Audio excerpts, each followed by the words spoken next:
요즘 국제유가를 보고 있으면 섬뜩섬뜩하죠. 제가 제목을 국제유가 왜 이러지 정말 섬뜩섬뜩하다 이렇게 달았잖아요. 이유가 있는 거예요. 국제유가는요 분명하게 말씀드려서 세계 경제의 바로미터입니다. 국제유가가 올라가면 경제가 잘 돌아간다는 뜻이거든요. 물론 전쟁이 일어나서 국제유가를 끌어올리는 것은 제외하고 말입니다. 일반적으로 국제유가가 올라가면 경제가 잘 돌아간다는 뜻입니다. 반면에 국제유가가 떨어지잖아요. 그러면 경제가 어려워지고 있다는 뜻이에요.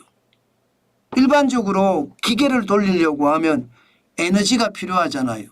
그 에너지가 뭐 가스든 원유든 석탄이든 원자력이든 여기서 오거든요.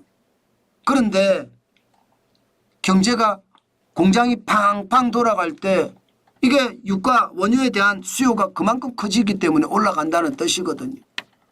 그런데 여러분 이거 한번 보세요. 지금 국제유가가 들쭉날쭉 이게 도대체 어떻게 될지 모르겠다 이런 생각이 들어요. 지난 4월 12일 이란 이스라엘 대규모 공습 때 85.66달러까지 올라갔었거든요. 그러던 것이 8월 21일에는 71.93달러까지 떨어졌습니다. 거의 올 들어 최저치까지 빠졌어요. 올 들어 최저치까지. 서부 텍사스산 중진유가 배럴당 71.93달러까지. 그러다가 8월 26일에는 또 77.42달러까지 올라갔습니다. 뭐지? 경제가 잘 돌아가는 거야? 이렇게 생각하려고 하니까 며칠이 지나서 다시 73.55달러로 떨어졌어요. 야, 시장이 왜 이러지? 이런 생각이 드는 거예요. 그러면 지금 국제유가는 공장의 기계가 돌아가는 것, 공장의 기계가 많이 돌아가서 올라가고 공장의 기계가 덜 돌아가니까 떨어지고 이게 아니라는 뜻인가요? 충분히 그렇게 생각할 수 있습니다. 지난 8월 21일에 71.93달러까지 떨어졌던 것은 결국 미국의 금리가 어떻게 되는지의 문제, 0.5%를 내릴 거냐 아니면 0.25%를 내릴 거냐. 시장은요 0.5%포인트를 내릴 거냐에 더 집중했습니다. 그 바람에 금리를 내리니까 원래는 실물이 올라가는 게 정상인데 이게 금리를 내리면 경제가 팡팡팡팡 돌아간다고 생각을 하니까 국제유가가 떨어졌던 겁니다. 게다가 중국의 경제가 또 불황을 겪고 있다는 그런 여러 가지 징후들이 나오니까 국제유가가 떨어졌던 거예요. 그러다가 8월 26일에는 77.42달러까지 올라갔잖아요. 이것은 반대 생각이 된 거예요. 반대 생각. 무슨 생각이냐? 아니야. 지금 경제가 돌아갈 수도 있지만 이게 예상 외로 시장에는 더 위협이 따를 수도 있어.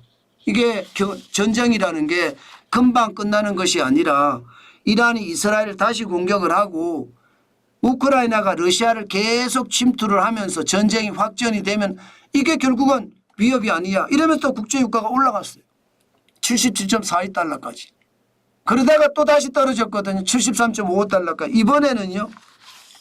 석유 수출국 기구가 있습니다. 오페크라고 합니다. 오페크가 원유를 더 생산하겠다는 거예요. 원유를 더 생산하겠다. 생산량을 늘리겠다는 겁니다. 왜? 그 나라들도 경제가 어려우니까. 그 나라들도 경제가 어려우니까 지금 생산량을 늘리겠다. 생산량을 늘리면 어떻게 되겠습니까? 세계 경제가 좋아지면 다행인데 세계 경제가 그렇게 좋아지는 상황은 아니잖아요. 그러니까 이게 말입니다. 73.55달러까지 또 떨어졌습니다. 그만큼 말입니다. 그만큼 늘린다고 하니까 또 떨어진 거예요. 그런데 앞으로도 이럴 거냐? 앞으로도 계속 이럴 겁니다. 지금 리비아 같은 경우가 내정 갈등이 굉장히 심각하거든요. 원유 생산을 중단한다 이렇게까지 발표를 하고 있는 걸 보니까 또다시 유가가 출렁출렁할 것 같습니다. 기본적으로 여러분 유가는요. WTI만 그런 게 아니거든요. 두바이유는 2.1% 연초보다 올라가고 말았어요. 예, WTI도 2% 올라가는 데 그쳤고요. 연초보다. 북해산 브렌트는 1.4% 올라가는 데 그쳤습니다. 최고치를 보면 지난 4월 5일에 WTI 서부 텍사스산 중진유가 86.91달러까지 올라갔었거든요. 두바이유도 90.74달러 그리고 북해산 브렌트유는 4월 4일에 90.65달러까지 올라갔는데 굉장히 많이 떨어졌죠.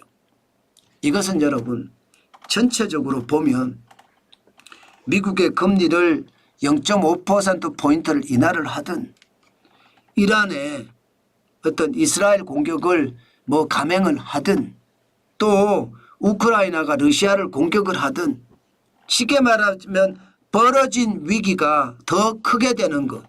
회색 코뿔소가 아무리 날뛴다고 치더라도요.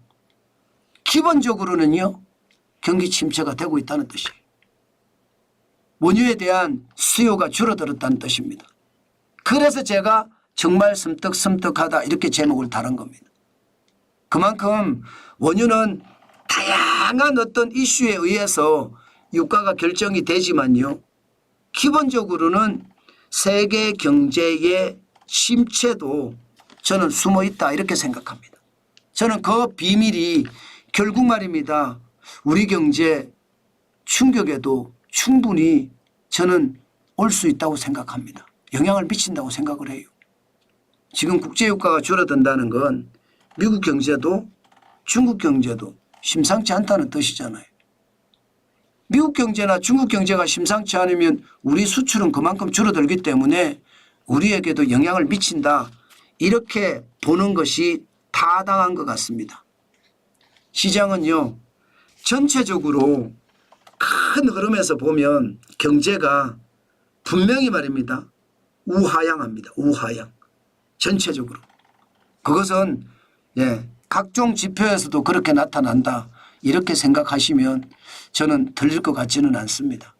늘 제가 말씀드리지만 시장은 시장 움직임에 따라서 변해가야 된다는 말씀 제가 진짜 많이 드리는데 지금은 투자할 때가 아니다. 경제가 우하향하니까 연착륙이 될지 경착륙이 될지 정확하게 진단할 수는 없지만 자칫 잘못하면요. 연착륙도 아니고 경착륙도 아니고 최악의 침체가 올 수도 있다는 것 많은 경제 전문가들도 이야기하잖아요. 때문에 우리는요. 내 돈을 지키는데 일단은 지금은 최선을 다해야 된다. 그 말씀 강조해 드립니다.